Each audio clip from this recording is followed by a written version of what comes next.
বাংলাদেশের মানুষ বেঁচে থাকার জন্য না, হার মানার জন্য জন্মায়।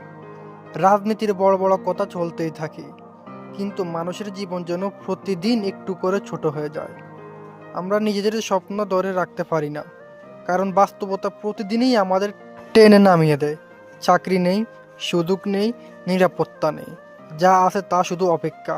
আর এই অপেক্ষা এত দীর্ঘ যে জীবনের অর্ধেকটাই এতে ফুরিয়ে যায়। কেউ কথা বললে শোনা যায় না, কেউ চাইলেও পাওয়া যায় না, কেউ কাঁদলেও চোখের জলও গুরুত্ব পায় না। রাজনীতি শুধু রং বদলায়, কিন্তু মানুষের কষ্টের রং একই থাকে, কালো। এখানে সত্য বলা ভয়, সত্য জানা বোঝা, আর সত্য স্বীকার করা যেন অপরাধ। মানুষ এতটা ক্লান্ত যে আর প্রতিবাদও করতে পারে না। কণ্ঠস্বর দমে গেছে, আশা শুকিয়ে গেছে, আর বিশ্বাসগুলো ধুলো হয়ে গেছে। সবচেয়ে হতাশা লাগে যখন বুঝি এ দেশে মানুষের কষ্ট কোনো খবর আসে না, কোনো আলোচনায় থাকে না, কোনো সিদ্ধান্ত গুরুত্ব পায় না। যেন মানুষ কেবল সংখ্যা, হাজার লাখ কোটি, কিন্তু সেই সংখ্যাগুলোর পেছনে যে হাজার ভাঙ্গা মন, হাজারো হারানো স্বপ্ন, তা কেউ দেখে না। আমরা সবাই ভেতরে ভেতরে জানি পরিবর্তন কেউ এনে দেবে না, আর আমরাই হয়তো আরো শক্তিও পাই না।